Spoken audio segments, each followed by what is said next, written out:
yung sa first reading. Ang first reading po, yung ayon sa kay Isaiah, kasi kapistahan ngayon sa kalinis-linisang puso ni Ma'am Maria, Immaculate Conception, din yung sa araw nito. First, hindi naman first o second Saturday ba ngayon?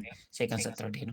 So, okay, sa buong taon. So, ito talaga mag-fall on Saturday and then yung hapon, yung sa Sacred Heart. Magkasama kasi ito, hindi magkaiwalay yung Biyernes at saka Sabado. So yun sa kalinis-lisang puso ni Maria. Nakita natin sa first reading na yung ang lahat ng mga sangkatuhan ay makatuong pansin, makatingin sa mga taga-Israelita. At mula sa Israelita, magkaroon ng binhi, bunga nito ang isang babae, no? Yung babae at siya ay pupurihin kasi sinasabi nga niya blessed na yung sinasabi. Blessed is she, among women. No? Siya ang babaeng pinagpala sa lahat ng mga babaeng sa lahat kasi mula siya sa Israel, no? Kasi dahil mula siya sa Israel, so ang lahat ng mga pinagpala kasi pinili na sila ng Diyos bilang nasyon at mula sa kanilang binhi yung si Mama Mary. So pinagpala at sinabi na pinagpala siya sa lahat ng babae sa buong bansa na naman. So hindi lang pala sa Israel. Kaya nga ang ebanghelyo ay hindi lang ito pang Katoliko, kundi para sa lahat talaga ito.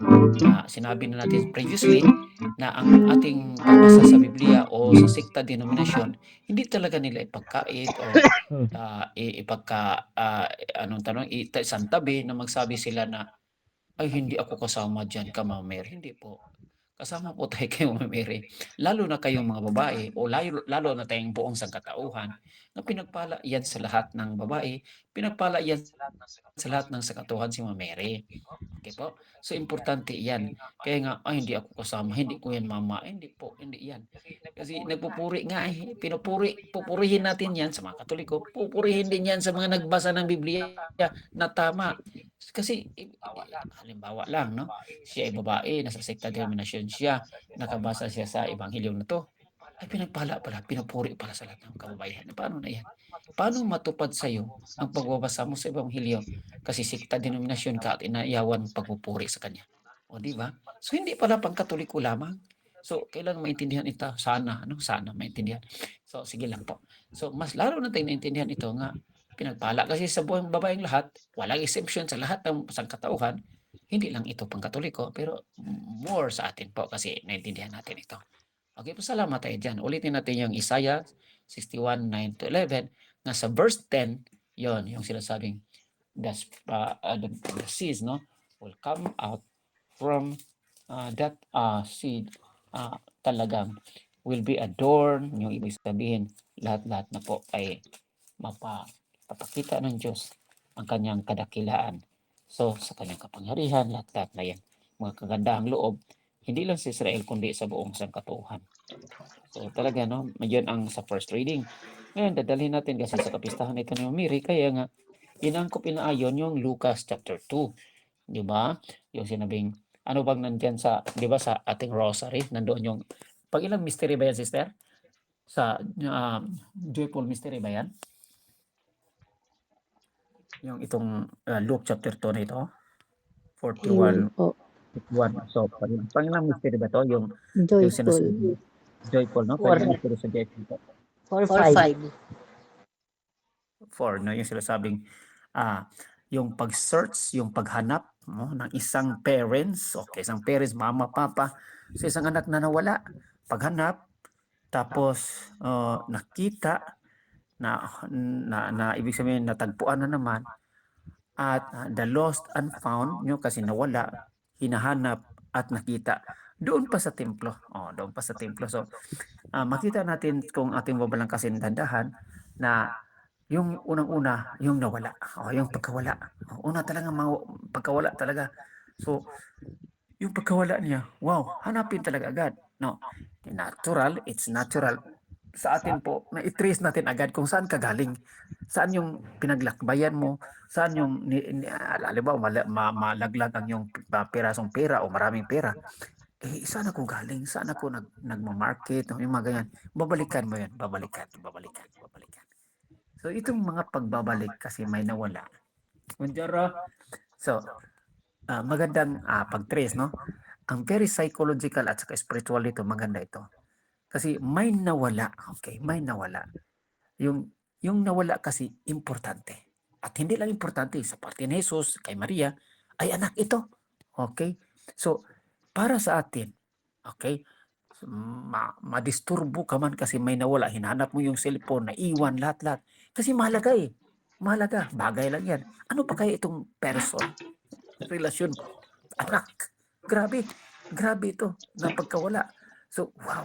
So, kakaiba ito ng movement, no? Movement talaga mula sa kalooban. Saan na? Ano nang nangyari? Yung mga ganyan, no? So, makakaiba ito. So, i-trace back. Yung tracing back, sa spirituality namin, we trace back. So, sa psychology, ganun din, we trace back. Anong pinagmulan? Anong dahilan? Yung mga ganyan po. Saan natin to pupuntahan? Saan natin hanapin? Okay? So, applicable ito sa psychology, sa spirituality, sa lahat-lahat po na anong mga bagay na pinahalagahan o tao na nawala ay hanapin talaga, hanapin. So, matindi ito. So, when we long also in the spirituality, when we long God, kasi nawala, ay talagang mas mahalaga yan sa lahat ng mawala man sa iyong bagay. Ito na ang mga message po na hindi lang ito si Mama Mary ang nawalan kay Jesus anak. Nawalan siyang Diyos. Okay, ito na. Tayo po, kung mawalan tayo ng Diyos, ito na, very, kuha na to ha, empathic natin sa atin. Pag mawalan ka ng Diyos, hindi lang sa bagay, hindi lang sa anak, hindi lang sa kakilala, hindi lang sa kapatid, iiyak nga tayo kung mawalan tayo ng parents. Pero pag mawalan ka ng Diyos, kapatid, yun ang sinasabi, mawala man ang lahat, wag lang ang Diyos. Di ba po? Mawala man ang lahat, wag lang aking jowa. Wow, matindi, no? Sino yung nagsabing ano? Sino ba yung nagsabing ano? Mawala lang lahat. Talagang pupuntahan ko siya, hanapin ko siya. Oh, yan. Yan. Matindi yan. Mayroong mga ganyan. No? Naka-take effect yan sa buhay. No? So, mawalan man ang lahat. Bagay, person, kilala mo, mahal mo, anak, ina. Pero pag mawalan ka ng Diyos, kapatid, talagang mahirap yan. So, mahirap talaga. So, we recall back and then nanaisin natin na hanapin natin ang Diyos. Ayan po. Yun ang yung pinaka, ibig sabihin, pagka-generalization natin kung hindi ka mawala ng bagay, kasi normal lang yan. Kung hindi ka mawala ng ina o ama, kasi sa akin nga, patay ng lahat po parents ko, mahirap yun. Kung hindi ka mawala ng anak, kasi nawala nga siya kasi nagsama-sama kayo sa mall o kung saan man kayo naglalakad, nawala. Sa bandang huli, para sa lahat applicable, pag mawalan kang Diyos, hanapin mo agad.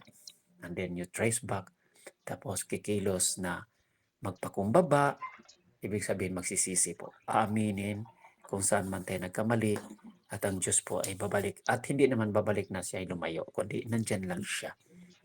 Isinasantabi lang o hindi pinapalagaan. Ganun lang po. So, sa madaling sabi, tayo nagpapakawala sa ating sarili lang pala. Kung mayroon tayong malay ha, sa mga hindi po bata dito, kung ikaw o tayo na mayroon ng malay, malayang pagpasya, malayang desisyon, tayo lang nagpapakawala. Hindi po, hindi po tayo nawawala ng Diyos. Okay? So, babalik rin na naman na tayo lang pala eh. Kasi mga malaki na tayo, may sariling desisyon na tayo. Yun ang sinasabing, malaki ka na. Yes po. Sige. Sundin mo ng gusto mo, sundin mo ang kalooban ng Diyos. Pag hindi mo sundin ang kalooban ng Diyos, mawawalan ka ng Diyos. Dahil ba mawalan ka ng Diyos kasi ang Diyos ay lumalayo? Hindi man. Ikaw po o tayo po ang lumalayo. Yun, matindi ito mga ganito, no? Na conversation patungkol sa ating Ebanghelyo. So, ngayon nandoon yung pagkahanap na at nandyan na, we found Jesus in the temple. Yung temple po, yung di ba, the center, the core sa mga Israelita. At yung temple, yung sinasabi sa atin din, sa ating spiritualidad, the temple of the Holy Spirit within us, within us. Within us. Ibig sabihin, within our heart, within our mind, so within our strength. Okay po, yung temple of the Holy Spirit. So, nandito sa atin. So, ang templo ng Diyos ay sa ating puso o sa ating buong pagkatao. So, nanahan ang Diyos. No? So, nahanap ba natin balik ang Diyos sa ating puso, sa ating isip, sa ating lakas? Inaalay ba natin balik sa Kanya? Ayan. So, at kumilos na mag-obedient. Maganda yung nasa Ebanghelyo nga. Si Jesus po, ang both po, si Jesus ay hindi maintindihan. Si Jesus din ay hindi din agad nag-explain ng maayos. Sinabi na ay ito sa aking ama, pero alam ni Jesus na hindi talaga maintindihan itong parents na to. Ang parents hindi ninaintindihan. Ang both naman, nag-obedient ang bawat isa. Si Jesus ay nag-obedient, sumunod. Ang ito din si Mama Mary, sumunod din sa kanyang puso. Itinatago. Yung itinatago, iniingatan sa kanyang puso. Yung sinasabing itinatago, ang lahat na ito sa puso ni Mama Mary, hindi lang ito basta tago-tago lang, ibig sabihin, kasi hindi niya maintindihan. Sa bandang huli, maintindihan sa kanan niya maintindihan ang lahat, kasi dahan-dahan nung maintindihan. There is a process of learning. Who is this son, Jesus, for us? Ano? Kasi sa parte ni Mama Mary, hindi naman lahat-lahat agad naintindihan yan. Kaya nga, itinatago niya, pinagninilayan niya sa kanyang puso, buong puso niya, mula sa ibig sabihin, na-announce sa baby Jesus sa kanya, at hanggang lumaki at mamatay. So, talagang iniingatan, inilagaan, at pinagninilayan niya ito. So, matindi ang silent, no? After that, Mama Mary is silent, no? After that, silent na si Mama Mary. O, di ba po? Tingnan nyo, kung saan na umimik naman si Mama Mary. Di ba? Nag-silent na si Mama Mary, di pagkatapos dyan, no? Wala nang kwento, no?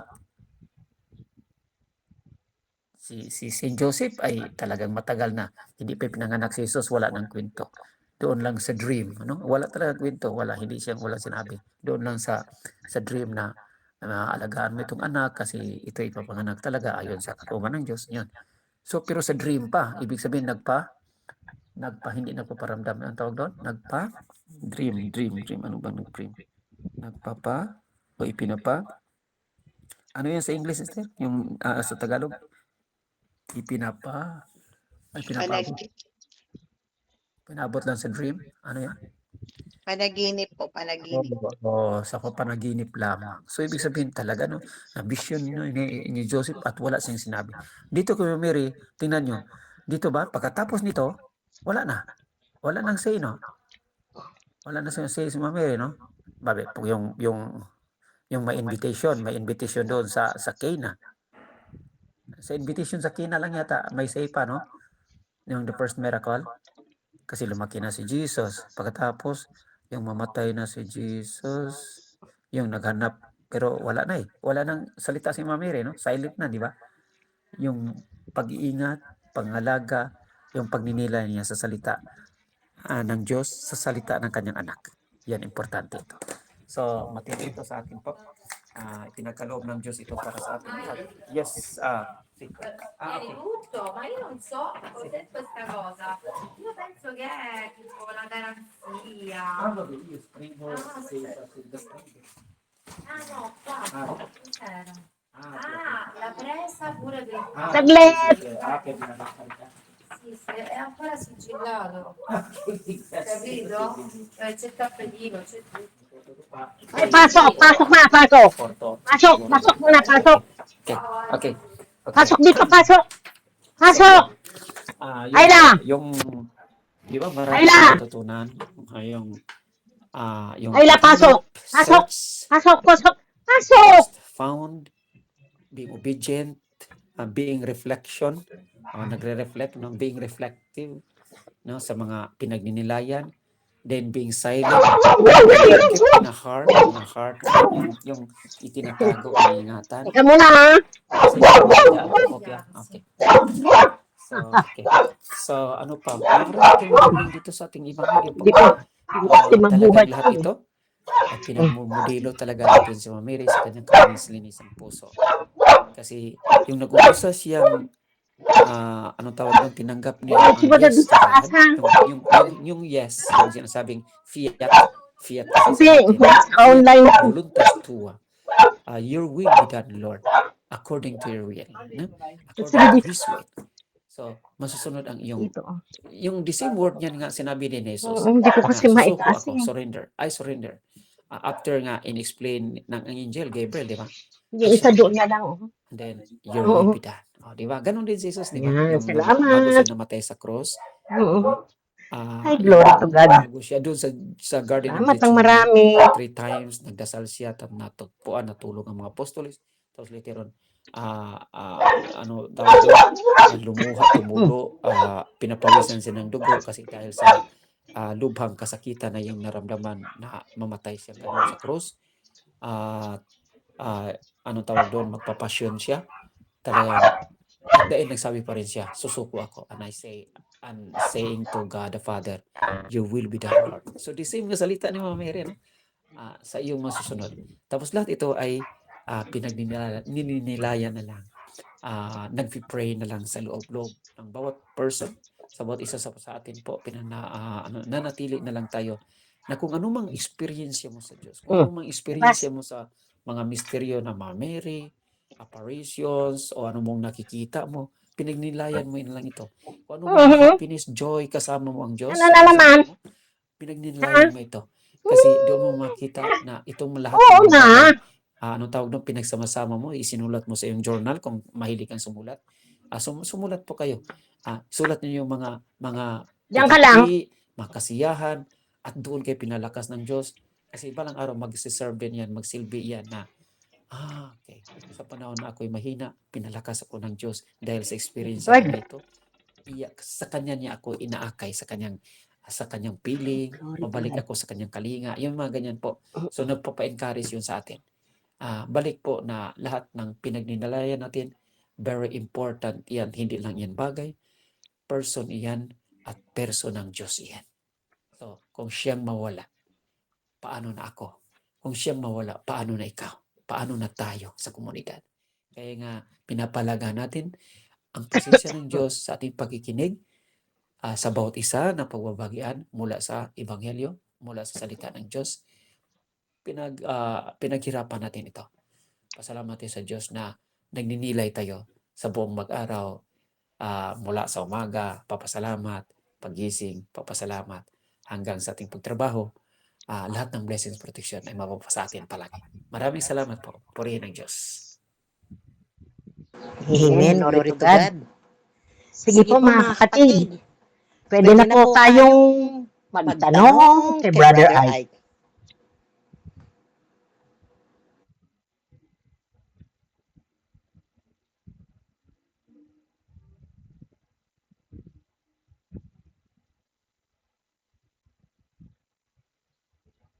Ako bro, magtatanong. Bro, bakit po taon-taon pupunta sila doon sa pagtitipon na iyon? Ano po ba ang kahalagahan nun?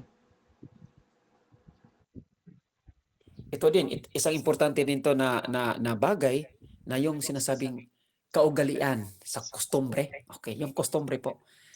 Hindi lang ito kostumbre kasi taon-taon kasi Pasko eh. Yung Pasko yun eh, sa mga Hudyo. Kaya nga, ang Pasko ay dinaraos lang sa templo. Imagine sa buong nasyon, isa lang puntahan lang yung templo. Bababa talaga sila magsipuntahan. So, ganun din. Ganun tayo. Pinareflect din tayo nga. Kostumbre nga nila noon sa mga Hudyo. Pinapalaga ng mga Hudyo yun. Ganun din tayo. Mayroon tayong Pasko. At yung Pasko na yan, sa buong taon, mayroon tayong isang Pasko sa simbahan. At mayroon din tayong sinasabing linggo-linggo ay Pasko. Yung sinasabing hindi man taunan, kundi lingguhan na sineselebrate ang misa. At yung linggo na yan ay nag-reflect yan sa once a year na Pasko or the Easter Sunday or the every Sunday. Or kung gusto mo, yung sinasabi ng papalaga na pupuntahan, gawing kostumbre, gawing asal, kaugalian, yung pagsisimba, kung pwede, araw-araw. Bakit? Kasi nandiyan ang Diyos eh. The Easter, the risen God in the Holy Mass. So, imbis nga, encounter mo siya sa Pasko na isang bisis, kasi nangyari sa mga Hudyo yan, hindi nila naintindihan na ang Pasko, natural, no? Kasi kostumbre lang nila iyon. Pero sa atin, hindi na. Yung Pasko nga si Jesus, ang na-risen God, hindi lang sa palaala, hindi lang sa pagdiriwang ng taunan, kundi every time we attend the Holy Mass, we encounter Jesus. We encounter the resurrected Jesus, the glorious Jesus. Kaya nga, hindi na malayo sa atin, hindi na palaala, hindi lang pagdiriwang, nga gaya sa kostumbre ng Israel. Kaya nga, maging kostumbre at more pa, yung sinasabi nating devotion. Devotion. Let us make devotion, if we can, to go to the mass daily. Daily kung kaya kasi walang trabaho at malapit lang sa simbahan. Pag wala, online, tapos linggo-linggo. So, hindi lang ito kostumbre, maging devotion talaga. Iba kasing devotion kasi. Kasi yung devotion, mayroon ng kasamang panata, mayroon ng kasamang malalim na, malalim. Papalalim na kasi ang devotion eh. Mayroon ng kasamang pangungusap muna, kakaiba ng mga promesa, ipopromesa ng Diyos sa iyong pagprekwente, yung pamamalagi, kasi devotion eh. Kakaiba na talaga. Iba yung taunan lamang. So, sa huli mas po na-encounter natin si Jesus Christ, ay kakaiba. Kasi hindi na yan palaala o nagdiriwang lang tayo, kundi that is the real, no? The real Jesus.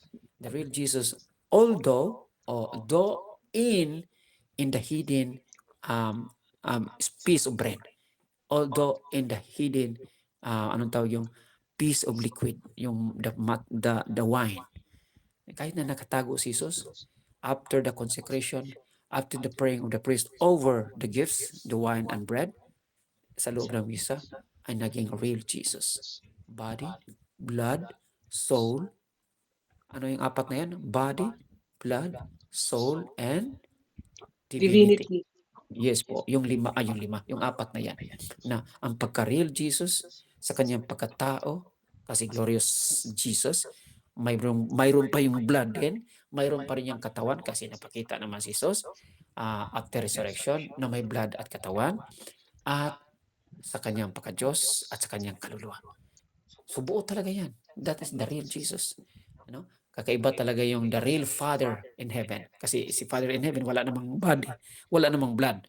Ang Holy Spirit, mas lalo na kasi Espiritu eh. So, si Jesus lang talaga ang mayroong ganang apat. So, kakaiba.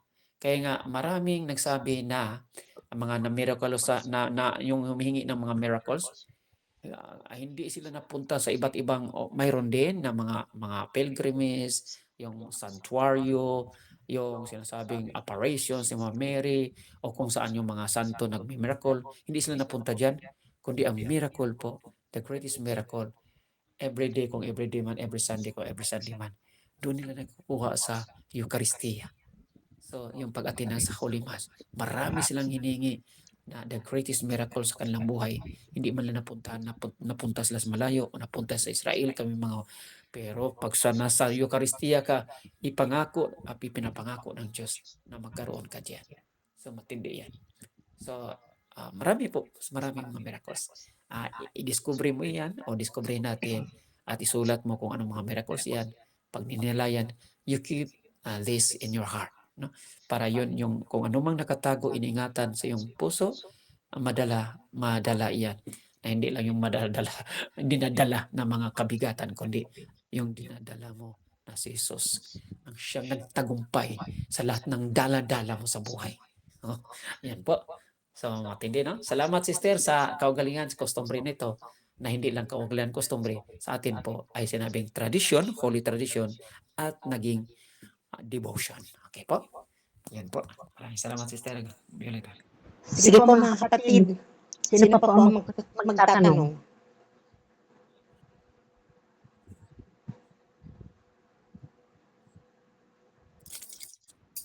No po. Roy, isa pa. Okay. Sa tingin mo po, ilang taon na po si Jesus noon? Okay, ulitin nga, sister. Ulitin ang tanong, sister. Sa tingin niyo po, ilang taon na po ating Panginoon noon? Yung dito sa Ebanghelyo? Opo. Yung sa mga Hudyo, yung 12 ba yan, sister? Sinong magpa-confirm dito? Karamihan dyan, no? 12 taon po siya doon. Okay. So, yun po ang mga customary din yan. Yung 12, no? Yung sinasabi nilang yung anong tawag doon, yung the young ba yun? Young adult? Yung hindi man young adult, yung tawag doon adolescence, no? Teenager po, nagbibinata. Oh, yun, nagbibinata. Yan, nagbibinata. Hindi yun nagbibinat, sister. Nagbibinata Hindi lang. po, nagbibinata lang po siya. Kumbaga, teenager talaga siya. Okay, nagbibinata. Okay. So, yung maganda, no? So, yung pumasok na siya sa teenager na yan, yun ang customary, yung nandoon na yung pagkapurma-hulma kasi, di ba, natandaan nyo nga, bago ka mag-teenager, lahat utusan ka ng mama mo. Di ba yung stage na yun ng psychology ng mind and heart, utusan ka ng mama mo, ah, kung ayaw mo, ganun pa rin sundin mo. Pero pag teenager ka na, kuni-consider ka na dyan, anak, natutunan mo na iyan at may reason na ito. Papasok ng reason. Reason na ito. Reasonable yung mga reason. Magre-reason na ito eh. Ang bata nga nagre-reason pero sumunod pa rin. Pero yung itong anak na magre-reason at later on sumunod pa rin. Pero ginagamit na, ibig nagmamature na ang sinasabing. Dito nga na common ito na practice din. Kaya nga sa kumpil, yung sa kumpil, okay, ma-reflect naman sa ating practice ng Katoliko.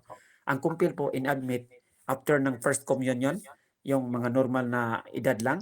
So, from 8 to 10, 11, tapos pag 12 po, inumpisa ng bilang dito na ang 12 i-admit na naman nila. Pag mga 12 na, mag-umpisa na naman kumpil. Yun ang comparison din sa atin dito po. Na sa kumpil po, yung dito sa Italia, sa amin po nga a while ago na months, days lang ang nakalipas nga natapos ng amin yung 2 years program yung para magkaroon ng kumpil. So naging yung 12, 13, 14, nag-14 pa ang mga naging 12, naging 14 pa. So yung nagmamature na sila at madali na nilang maintindihan kung anong mga ginanap ng parents noon, tinanggap ng parents na natutulog pa kasi mga bata pa, at madali na lang maintindihan kasi na-open na ang mind nila sa ganun po. Mas lalong napapatatag sa kumpil po ang mga ganyan.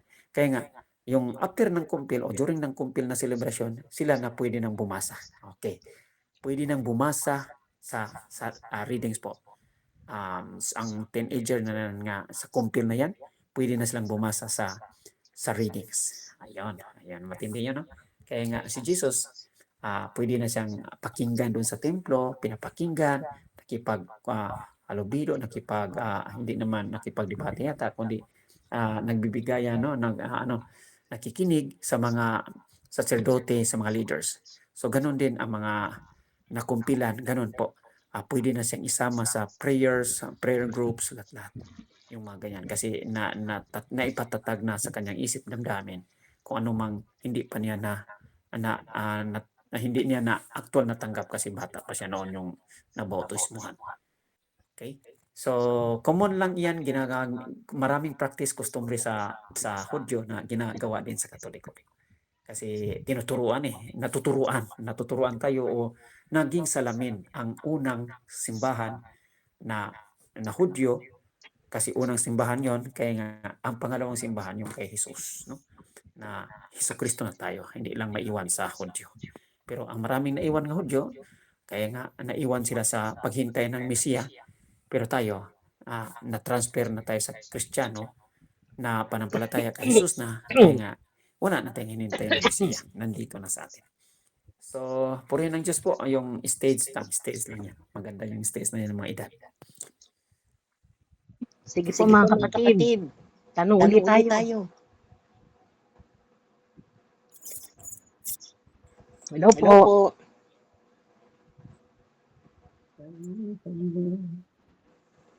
Brother Art, Yes po.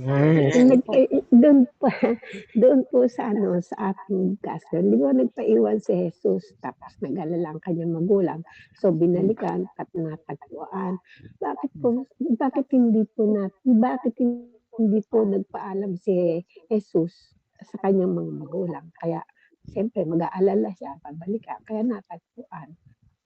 Pero hindi po siya nagpaalam na talagang nagpaiwan talaga si Jesus. Hindi siya nagsabi sa magulang na naiwan. Basta doon sa gasto nagpaiwan. Magandang observation din yan. So, sa 12 years old, ito yung naintindihan ko rin, no? Mayroon may nagpakumpil talaga nga 12 noon, naging 14 na kasi after 2 years. Mayroon ding nagpakumpil na kasama nila na 15. Mayroon din pakumpil na kasama 18 ang edad. Pero natandaan ko talaga sa bata na yung 12, siya talaga ang makalimutin. Marami siya makalimutan. Pag uwi ni Sabay, binabalikan, tinatawagan kami, saan kanyang cellphone, kula.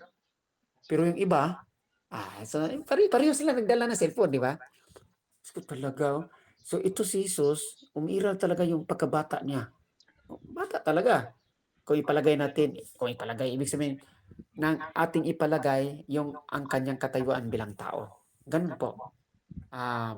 Pati ng pagpaalam. Kasi na-attract kasi yung bata, di ba? Wala yung bata kasi, walang iniisip eh. Walang iniisip. Okay. Pero pag mas ipairal natin yung mangingibabaw yung pagka-Diyos, ito nang sinasabi sa mga scholars. Sa scholars sa theology. Binigyan ng pagkakataon ni Jesus iyan kasi bilang Diyos na mangyari ang sitwasyon na yan upang, anong tawag doon? There is a push. Ang push kasi na para mangyari iyon, kailangan mag-create ang sabi ng scholars, ng mga nag-study, kailangan ipalabas ni Jesus yung sitwasyon na yun. Kasi kung hindi, ay talagang doon na lang siya may pako, may kulong sa kaugalian na pangtao lamang. Klarado ba? Kasi ang ginanap niya dalawa eh. Yung pangtao lamang, yung makalimutin, yung hindi nagpaalam, madaling ano tawag doon? Mapasama sa iba, kaibigan, parang walang ina, walang ama, di ba? Pagtao lamang. Ay dalawang ginaganap niya eh. Ang pagka-Diyos, di ba po? Ngayon, hinayaan din niya ng Diyos niyan. Kasi mag-create siya ng sitwasyon na yon. Ano? Nahayaan niya talaga yan. Kasi ang tawag doon occasion, no? Occasion to do his mission for God. Okay po? Dalawa po. Dalawa ang role, no, ni Jesus bilang tao at bilang Diyos. So, naintindihan sa mga scholars, ganun pala. So, kailang mag-create at magbigay siyang sitwasyon na sasakyan ng sitwasyon na yan, pahalaga niya to do more good for the mission of God for him. Di ba? Nagkaintindihan sila sa ama, hindi siya maintindihan ni Mama Mary. Di ba po? Matindi, no? Pero, nandoon na yung parents talaga, nag-create ng trouble, disturbo, yung mga ganyan. Ang tawag doon, supil ng anak na ito. Yung mga ganyan po. Pero hindi naman ganun ka-reaction si Mama Mary. Na, anong ginagawa mo, Pak? Sinasampal-sampal, tapos, di ba po? Yung may mga reaction ng parents na gano'n, di ba? Hanggang umiiyak at iiyak na lang ang bata, di ba po? Ganun po, kung makita niya, anong ginawa mo? Bakit? Di ba? Ganun. Hindi naman. So, very tranquil. At later on, nagninilay pa si Mama Mary at tinatago na ito sa lahat. Lalo na narinig sila, hindi ba ninyo alam na nandito ako sa bahay ng aking ama? Ay, mas lalo pa, masaktan ka dyan. Parents, hindi mo maintindihan yan. Di ba po? Hindi naintindihan ni Mama Mary yun. Nasaktan ba si Mama Mary? Walang reaksyon, di ba? Kasi alam na ni Mary at alam ni Jesus kung sino itong bata na ito. O, di ba? So, dalawa ding ginanap ni Mama Mary, ang pag-ingat sa anak na iyan na tao at pag-iingat sa anak na iyan na anak ng Diyos. O, di ba po? Klarado ba ito? Ganon din ang parents na si Jesus at si Mama Mary at saka Joseph. Dalawa ding tinanggumpayan nila. Para sa sitwasyon na yan na create, ay nako, kakaiba pala ito, no? Parang hindi sila makalimot na ito palang tinanggap nilang anak na ito ay hindi sa kanila lamang, kundi para sa lahat ng sangkatauhan mula sa Diyos ang sa langit. O di ba? So this is to create the ano tawag doon? Sinasakyan ang sitwasyon at yung okasyon na yan, hinayaan ng Diyos para may palabas pa na may dalawa pala siyang papel, mission po, para sa kalooban ng Diyos. O di ba? Ang ganda, no? Ganon din tayo, mahirapan tayo po. Ganito yon. Sabi nga natin, sa ating mga ganitong oras, mayroon tayong trabaho. Mayroon tayong trabaho. Ganapin natin ito bilang tao at bilang may obligasyon. Okay? At the same time, nakikinig tayo sa salita ng Diyos. Kinanap din natin ang dalawang papel. Ang para sa Diyos. Di ba po? Medyo na-guilty nga si Sister Erlinda, may tanong nga na gano'n. No, ginanap ko nga ito, pagkikinig ko sa Diyos, hindi man perfecto, hindi man 100%, huwag kang mag-alala, huwag kang mag-feel guilty dito. Kasi hindi naman tayo sa gaya din ni Jesus. Umiiral pa rin yun ang ating nasa obligasyon nasa katayuan nating human at nasa trabaho. So, hayaan natin yan. Kasi hindi naman tayo gaya ni Jesus na mas mataas pa ang misyon niya para sa Diyos. Kasi Diyos siya, anak ng Diyos po. Kaysa anak siya ni Mama Mary lang at ni Jose, na tao lamang. O di ba? Dalawang papel ang ginanap natin. Sige po, matindi no? Mas naiintindihan natin ito ngayon. Na, kung panahon pala sa espiritualidad, kahit na magkadarapa tayo, inutusan nating amo, ganun pa rin kung nagpapatuloy tayo at hinayaan tayo sa amo, mag-auriculari ka lang dyan, makinig ka lang ng music, basta gawin mo trabaho mo, ay matindi yun.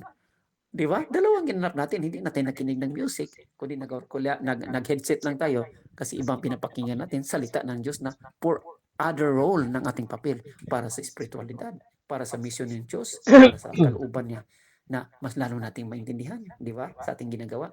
Dalawang papel palagi din ang ating ginagawa. Na ano lang, hindi lang tayo gaya ni Jesus na mas nangingibabaw ang pagka-Diyos, kundi sa atin po ay nangingibabaw ang ating pagka-human, nandito tayo sa trabaho at nalimitahan tayo. Okay lang yan mga kapatid. We don't feel guilty for that. Kaya nga sinasabi natin ni Sister Elinda kahapon kung kailan yun initanong na hindi yan tama ang pagiging ma-feel guilty tayo. Ibig sabihin, isaayos lang natin ang ating kalagayan po bilang tao. Okay? Pero ay, susugang ko yung tanong ni Sister Susana. Yes. Pero di ba, kasi bata pa si Jesus. Bakit po nangyari na hindi agad napansin nila Jose at Maria na nawawala yung anak nila? Okay. Sa kustumbre, ganito din sa kustumbre kasi kustumbre palagi itong kustumbre. Kasi hiwalay kasi sila eh. 'Di ba yung mga lalaki at mga babae, hiwalay yan sila eh. Habang maglalakad, yung mga Hudyo kasi babae, lalaki. Malamang na ang anak ay nandoon sa ina, 'di ba po? Kaya nga matindi ito. Okay, i-intra na dito. Okay, maganda ito mga kapatid ng obserbasyon. Kung nandoon 'yun sa ina, hindi na talaga sila anong tawag doon? Hindi na sila mahantong na makarating pa sa bahay na wala silang dalang anak, di ba po? This is the mystery. Okay, intra tayo dito. This is a mystery. Hinayaan na nga, yun, sabi ng mga hindi sa psychology, kundi sa theology, this is a mystery. Kasi kung hindi yun hiyayaan ng Diyos, ng okasyon na yun, na mawala na lang sa kanilang paningin si Jesus, ay hindi talaga magkatagpo. Magkatagpo na ibig sabihin, mas mapapahalagan pa ni Jesus ang kanyang misyon sa templo. Di ba? Hindi siya maintindihan ngayon. Mas lalo hindi siya maintindihan na manatili siyang anak ni Maria lang ni Jose. Di ba? Ito na ngang maganda sa Luke chapter 2, 41-51. Kung ipabasa natin ito, tingnan natin kung ipabasa natin agad ito sa mga sekta denominasyon, magbasa tayo together po. Maganda ito. No? Ikaw ang mag-facilitate po. Magbasa nga tayong together. Tapos tingnan natin kung anong namalayan mo. Hanggang makarating dito sa mga hindi natin masagot, yung mystery. Ano tingin mo? Kung hindi yan hinayaan yung mga hindi natin maintindihan, ano tingin mo si Mama Mary at si Jose? Ang tingin nila, itong baby Jesus ay tao lamang. O di ba? Ay, salagang lalo nang magbagian tayo sa mga sekta denominasyon na to, lalo na sa mga iglesia ni Cristo. Hindi ko alam kung makikinig pa ba sila kung gano'n ang ating pag-sharing. Pag makita at mapakita natin yung gap na yon, yung hindi maintindihan, pinagninilayan, hindi nalaman, nga sa malamang man talaga isa sa kanila magdala ng anak, o di ba po? Ay nawala ito sa paningin nila at hinayaan na ng Diyos na makalimot sila. Kasi this is an occasion to enter in the mystery of God. Matindi, no? Ay ngayon, kasi nasa mystery ng God ito, hindi na natin maintindihan. Kasi yung anong tawag doon, padalos-dalos na lang sila, umuwi na parang walang iniisip, wala pala sa aking kamay ang anak. Ito din, sabi ng mga teologo, ay nandoon yun sa kanyang ama kasi si Jesus ay lalaki. Nandoon yun sa mga kalalakihan. Di si Mama Mary, tranquilo lang din, no? Na pumunta, umuwi sa bahay. Pagdating doon, Jose, nandyan ba ang anak mo? Ay wala. Di ang isip din na, ay malamang nandoon yun sa ina. Kasi, ang bata kasi ay laging nandoon sa ina. Tinanong ngayon, saan na yung anak? Wala. Ay, so wala pala din. So, ibig sabihin, this is a gap. No? This is a mystery na ganun talagang kustumbre nila at hindi sila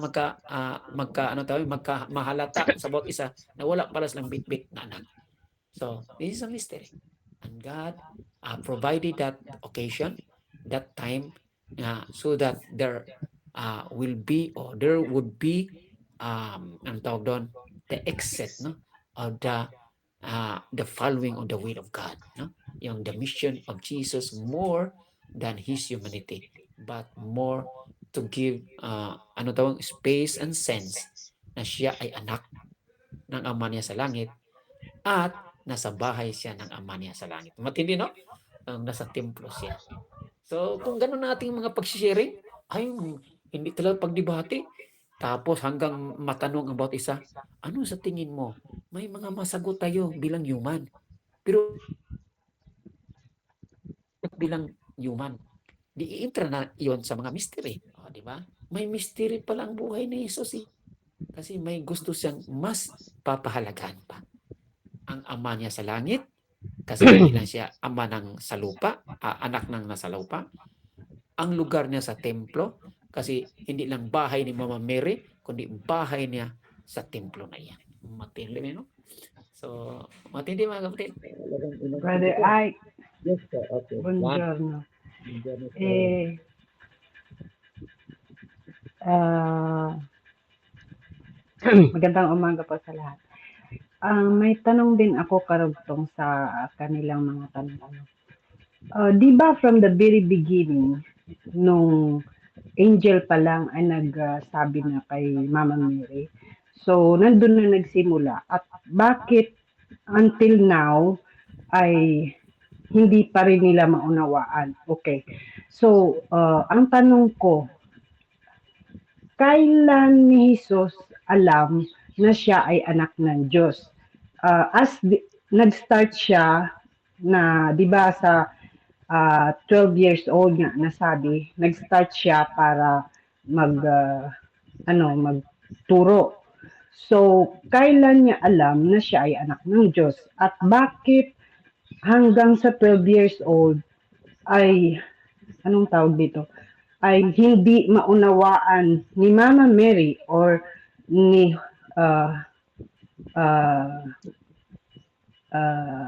Jose na si Jesus ay anak ng Diyos, na alam naman nila na from the very beginning, bago pa nabuntis si Mama Mary, ay sinabihan na sila ng angel.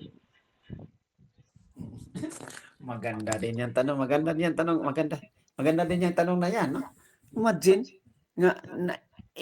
ano na pala bumaba na palang anghel mula nung kaninong baby talaga ito. Hindi naman to sa kanila. Parang pina-adapt lang ito sa kanila eh. Parang ganun lang, no? Pina-adapt lang to sa kanila. Ganun. So, nga maging ina, maging ama. Pero sa langit ito galing. So, bakit pa nawala silang malay na ganun? Yung mga ganyan po.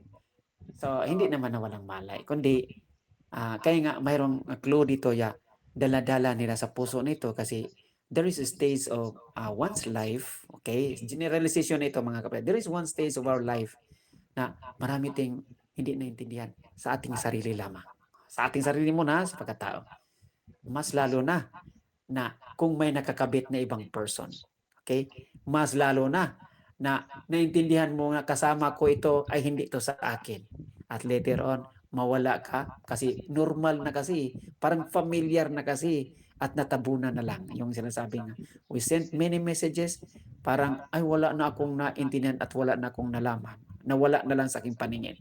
Ganun po dumadaan kasi ang mga panahon kasi this is the stage of our life nga there are things that we do not remember anymore or we don't put anong tawag doon, value anymore.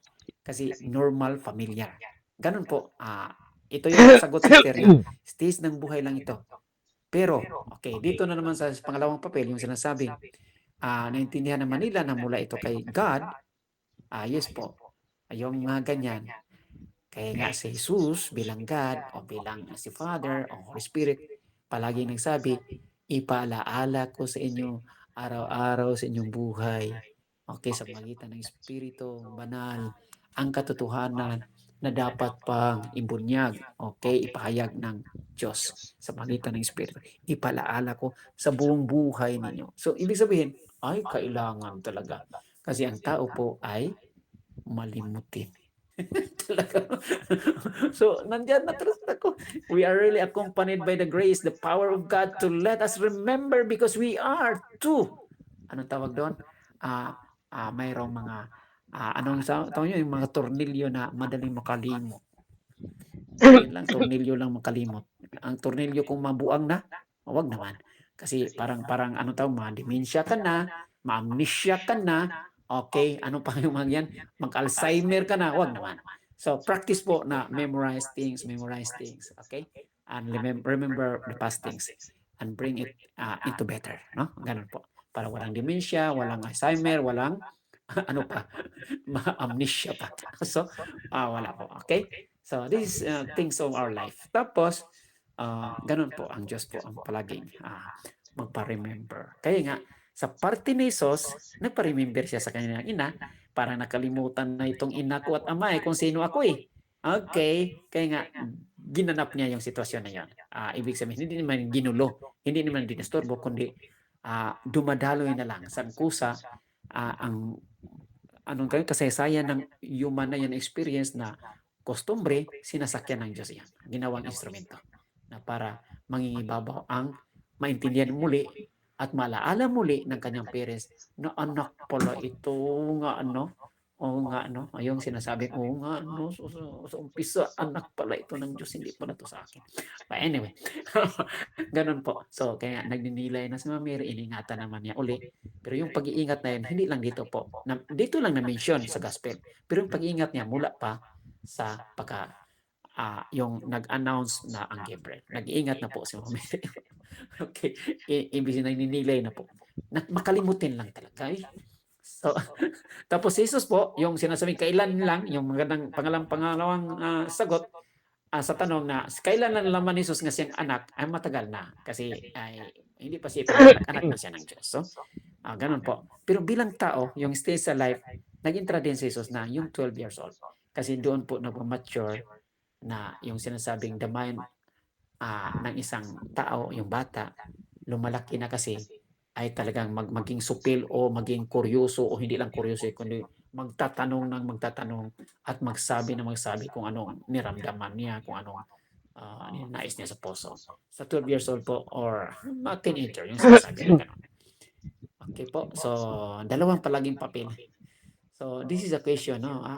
The mystery enters when there is that such occasion.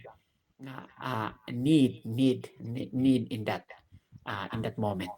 In that moment, like that, so let us sing. In moments like this, I sing out the song. Yung mga ganyan po.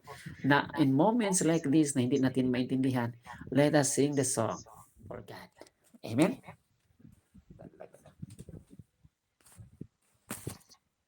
Sige po mga kapatid. May katanungan pa po ba?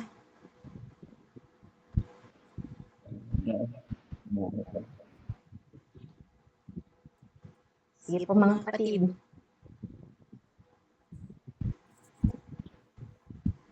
Bro, ano po yung pinapakita ng pag-uwi ng ating Panginoon at pagiging masunurin sa kanila? Yung obedient, being obedient to the Father, no?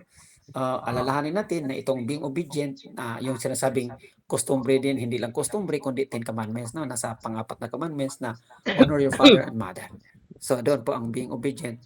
Nga masunurin lang isang 12 anyos ng bata kasi natututo na rin siya sa salita ng Diyos. Lalo na sa 10 commandments. You have to return home because you are under your parents.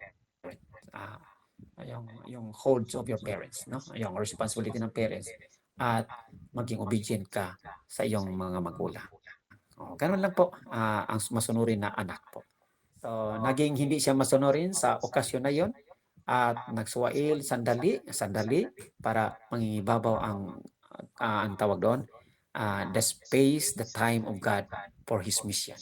Okay. Kaya nga hindi siya nagpaalam, hindi na nalaman at nakalimutan na rin ang mag-ina at wala silang hawak na Anong tawag doon? Hindi ni handle. Hindi nila hawak ang bit. Hawak ko ang bit. Ay, hindi nila hawak eh. Hindi nga hawak ni Jesus, hindi din hawak ni Maria, ni Jose. Si Jesus, hawak ko ang bit. Oh, yung control mo ang bit. Nasa sayo sana yon, pero wala. Pero ibig sabihin, hindi natin kontrolado ang lahat. Hindi talaga natin hawak. Diyos lang naghawak ng ating bit po. Talaga, no? Purihin ng Diyos, mga kapatid. Salamat. Amen, bro. Ipinakikita po talaga dito na ang ating Panginoong Yesus, alam niya na siya po ay anak ng Diyos, pero talaga nandun yung kababaang loob niya, ano po? Nakakapagpwede niya kung sa ordinaryong tao, alam niya anak ng Diyos siya, o halimbawa, mayaman ka, gagawin mo ko kahit ang lahat, hindi ka susunod dun sa sa mga magulang mo, kasi alam mo, mas mataas ka, parang gano'n, ano po? Yes. Okay. Matindi, no? Yung obedient being pagpakumbaba, ay natutunan din yun ni Jesus, no? Sa kanyang parents, no? Talaga, no?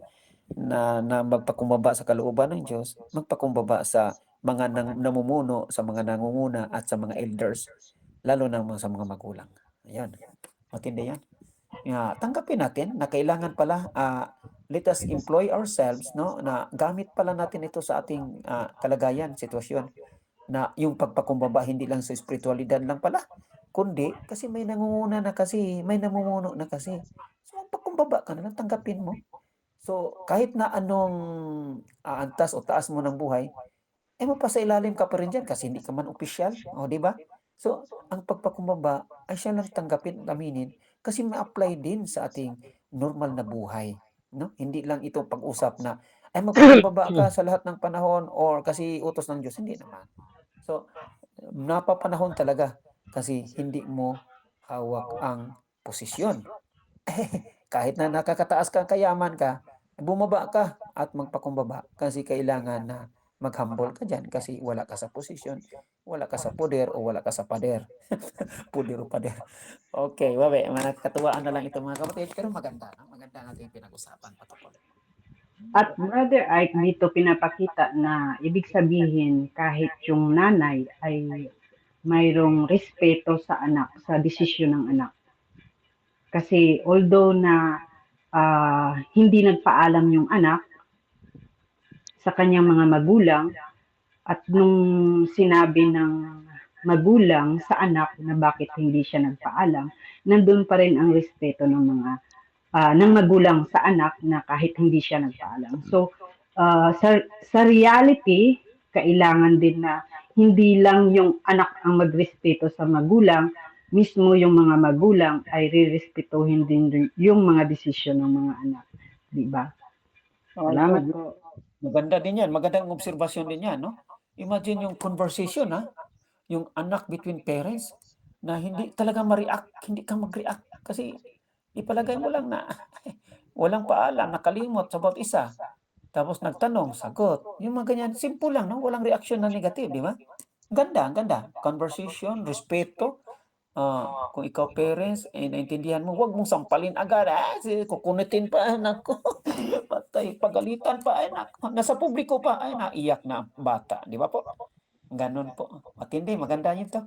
Maganda itong salamin para sa parents, relationship, mother, father, and son. Okay? Salamat, Sister Helen. Magandang punto niyan. Magandang punto. Okay po mga kapatid, may katanungan pa po ba? Sige po, tanong po tayo. Habang nagbibigay kayo nagbabanggan at nagtatanong, di ba na-enjoy ninyo? Na-enjoy ninyo ang gospel, di ba po? So, ganun pala, no? Ang lawak ng mga ibig sabihin at daming mga ideas, no? So, pumapasok, no? Ayan po. Enlightenment din yan. Enlightenment po. Amen. Glory to God. Ang dami natin natututunan. Amen. Sige po mga kapatid, meron pa po ba? Kung wala po, magpapatugtog na ako. Bro, Ike, may dadagdag ka pa? Okay na po. Yung kung wala namang tanong, kapatid tayo after ng prayer talaga, kung sino manapili kasi sa confident o yung mayroon tayong mag-reporting kayo sa ating pananampalataya. Treasury. Okay. So, nandyan ba si sisters, mga sisters po, brothers natin na dito sa Roma, eh, ngayon may po, nakikita tayo sa bahay ng Father Fernando. Anong oras po, mag-chat tayo sa bahay ng Okay? Kasi doon tayo Ano po, reporting na po ba muna bago closing? closing muna. Para Closing. Okay po, papatugtog na ako ng reflective song. Salamat, bro. Bye.